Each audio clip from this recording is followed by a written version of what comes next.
Hello, folks. It's a Tuesday. Another World of Weird live stream coming at ya. I don't think I've done one this early in the day before.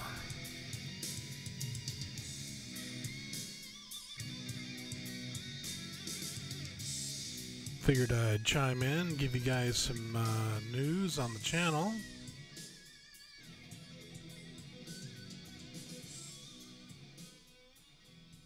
Some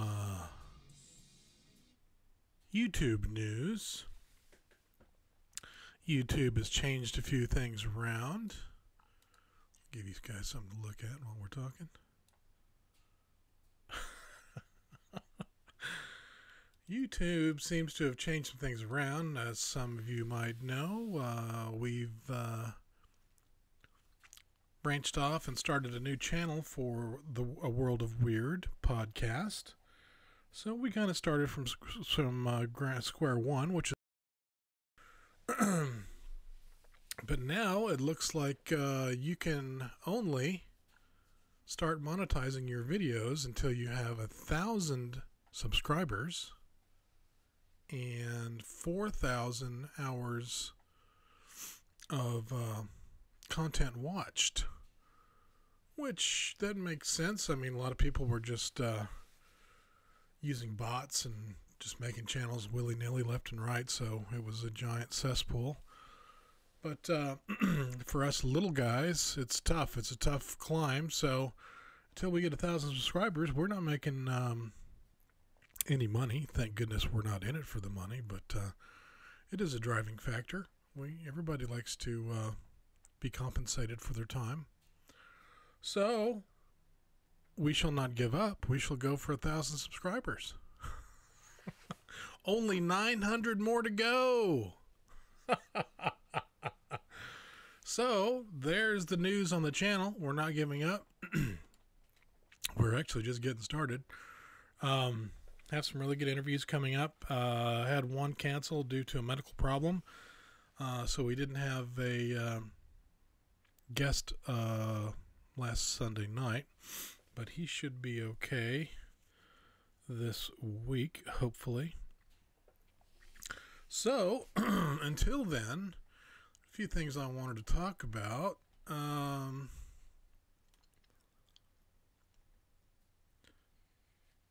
There's a really weird article.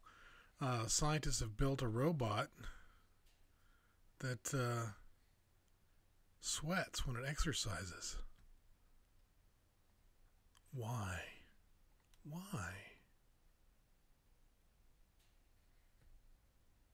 This robot was built by the University of Tokyo. Their unique design made them able to move in ways looking closer to natural human movement than any other preceding robot.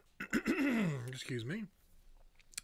The fact that the robot exercises ability likely rivals many human couch potatoes. The robot can do sit-ups, push-ups, and even stretches. However, the most surprising ability the robot exhibits is sweating. The machinery allows the robot to move like a human, and it heats up, requiring water to circulate through its metal frame to cool it.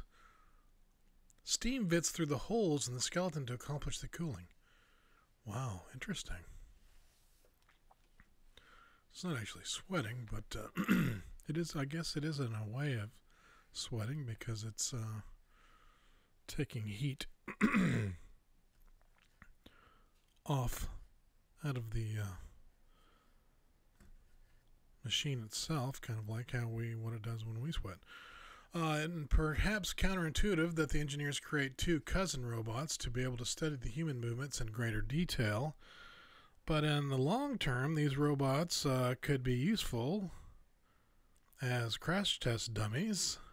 Their mobility could lead to more accurate readings of stationary dummies. Bizarre, huh? Here's a picture of it. It's got a little face. I would play the video for you, but I'd be afraid to YouTube would just cuss me out. Sad, isn't it?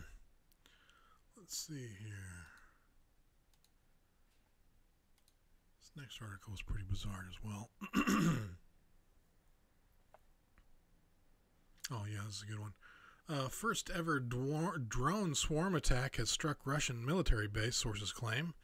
Ever since technological advancements made drones possible, people have warned of the potential dangers of weaponized UAVs, unmanned aerial vehicles, which could effectively become murderous slaughterbots, as we need to defend ourselves against these horrendous creatures. Now it looks like those fears have become reality. The Russian Ministry of Defense claims that its forces in Syria were attacked a week ago by a swarm of homemade drones. The first time such coordinated assault has been reported in military action. Interesting. I bet good old USFA had a little bit of something to do with that. They might not have done it by their hand, but I bet it was our technology. It sounds like a drone's flying over my office right now.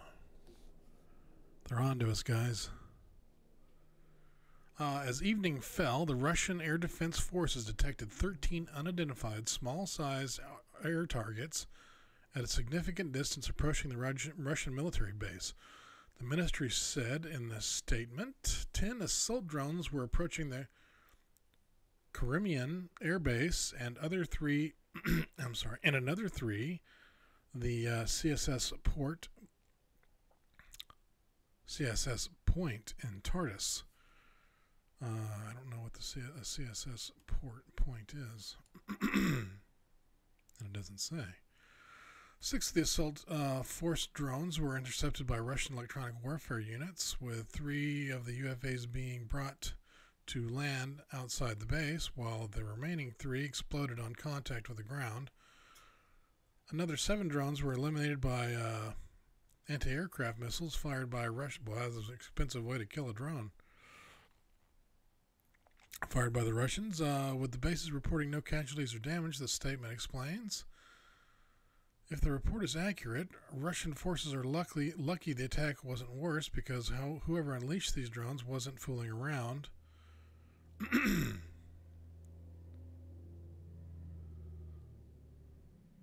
The ministry says the technical examination indicates these drones would have an effective attacking range of about 100 kilometers, 62 miles. Holy mackerel. These weren't regular off-the-shelf drones, it seems. It means that the new era of UAV warfare locations that once may have seemed immune to attack are in fact exposed. It's unknown who launched the swarm, with the attack being unclaimed at present, but the Russians have hinted that the technology used was too advanced for local militants, and seen as to suggest that they have been supplied by U.S. forces in the vicinity. And of course, we would deny that. Huh.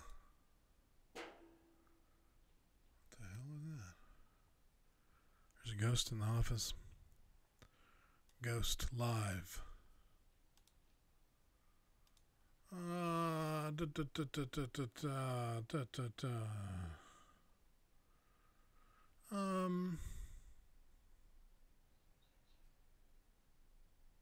So there it is, folks. Strange.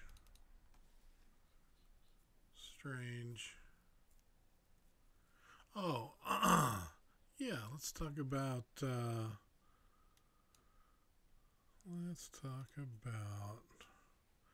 Mr. Mad Mike Hughes. If you may remember, Mr. Hughes was the guy that built the steam-powered rocket, and he has since repainted it, and still got he's got a flat Earth, not flat Earth research, or research flat Earth. I guess that is no longer a sponsor, maybe. But but he has a Flat Earth logo on the side of it still. But it looks like he is going for a new launch on the 3rd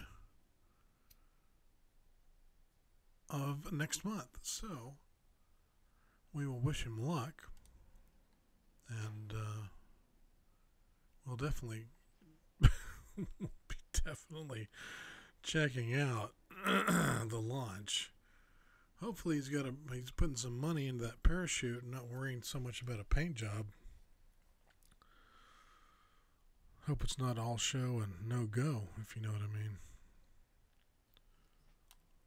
Because the last thing I saw with that last test thing he did a couple years ago, or last year, whenever it was, that chute was shredded as soon as it came out. As soon as it came out, the chute was shredded.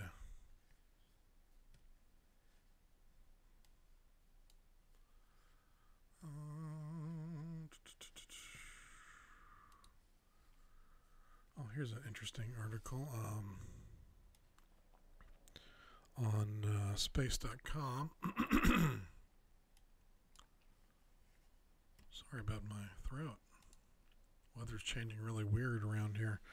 It's been 14 degrees. Now it's last couple days it was 65 degrees, and now it's down today back to the 20s. So surprised I haven't caught a cold yet. Back to the moon. Lunar fountain. Accessible ice could lurk in moon's lava tubes.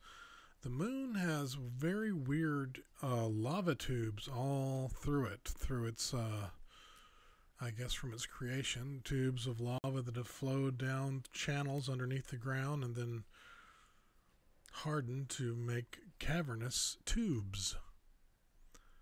Now, NASA, with its LRO, or Lunar Reconnaissance Orbiter, has been checking out the moon and thinks it might have detected ice in the tubes.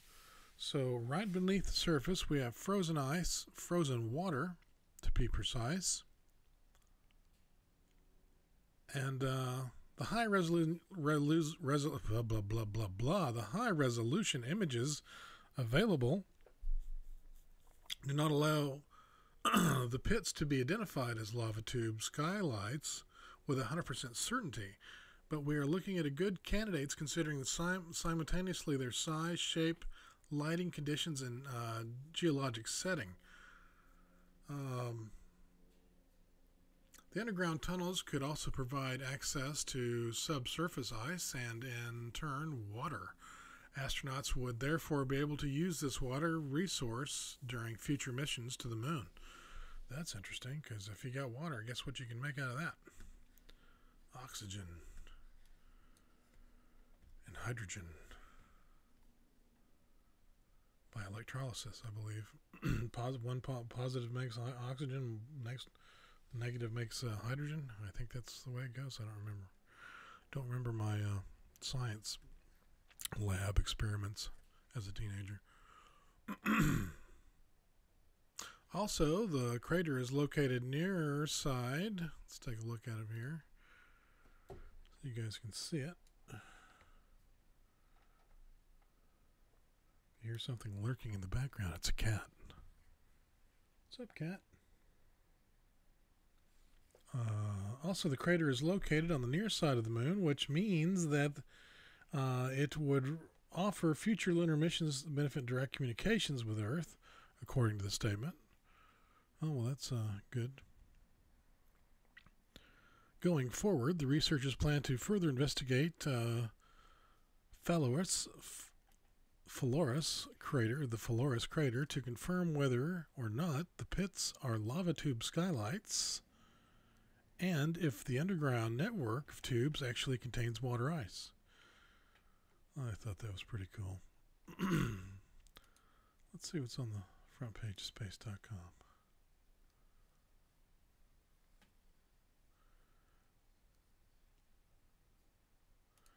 So I guess there was a time limit on the X Prize. Oh, this will just make a bunch of people happy.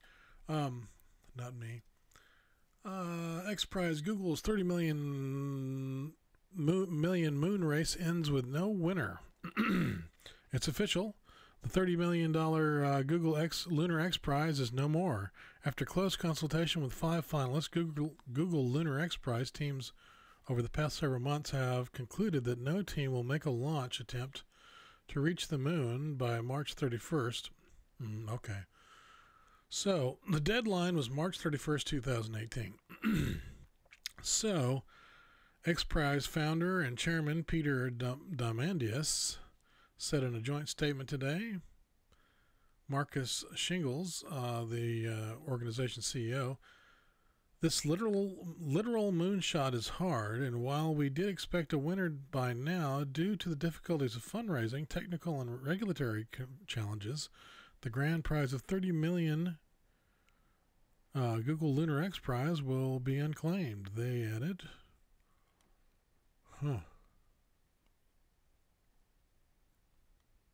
Bummer. The Google Lunar X Prize was announced in 2007, and with the stated aim of encouraging commercial spaceflight and exploration, the contest challenged privately funded teams to put robotic spacecraft on the moon, move the craft 1,600 feet, or 500 meters, and have it beam high-definition photos and video back to Earth. I can hear him now. See, they can go to the moon. We can't go to the moon. Nobody's ever been to the moon. Yeah, we have. I don't know why people don't want to believe it. It all seems to be a religious thing. Some kind of religious thing with people. If we can go to the moon, that means God is dead. Well, what? Makes no sense to me, anyway. Let the hate commence. So, that, my friends, is that. I basically just wanted to come on and tell you guys the update about the channel. And that we are not giving up. And since putting this channel up, we've gotten 100 subscribers just organically, which is great, and get a couple more every day. So it won't be long before we get 1,000 subscribers. If I could get off my ass and start pumping out some good shows, we would make that in no time. So that's what I'm going to try to do. It's been a very busy work schedule for me here lately after the first of the year. My line of business, digital marketing for music industry kind of stuff, is people are starting to put out albums and go on tours and put tours together. So we have to make content to advertise those said tours and albums and everything else. So that's what I've been doing, and I love doing it, and I love doing this too, but just got to get motivated. I mean, it was really kind of a bummer because we were like right there about to get monetized, and then boom, Google popped it on us. Popped it on everybody, just not us, but have to have 1,000 subscribers and 400 hours of watch time. Or is it 4,000? Let me look.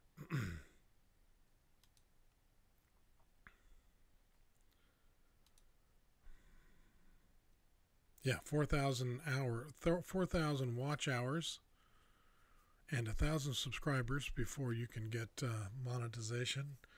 Right now we have 1,126 watch hours and 95 subscribers. So hey, that's cool. I'm not hating it, but I hope that what they're doing here works. I hope it works, and if it does, it'll be better for everybody on the platform, because there won't be so much fake accounts and crappy accounts and con man accounts and just trying to rob everybody blind. and there'll be a lot more revenue for everybody. Anyway, there we are. There it is. If you're just checking us out, why don't you subscribe? And like I said, we got some good shows coming up, and got some recurring guests and some brand new guests coming up here in the next week or two. And before then, I'm going to try to get a couple live streams out late at night, a few times a week, and we will try to get this thing back up and moving. I mean, it's back up and moving, but you know, we got to get it going. Ain't that right, kitty cat? I'm going to purr into the mic.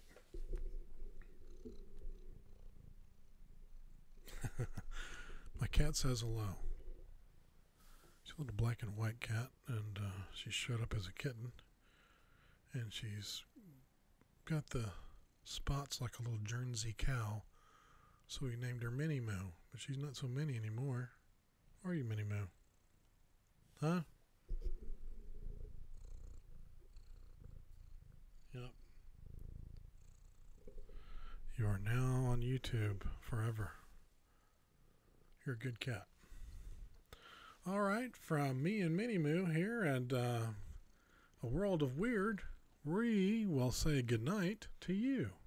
So, thanks for tuning in, and thanks for supporting the show. I really do appreciate everybody's support and kind words throughout the year. And we'll catch you next time on a world of weirdness. Ain't that right, Minnie?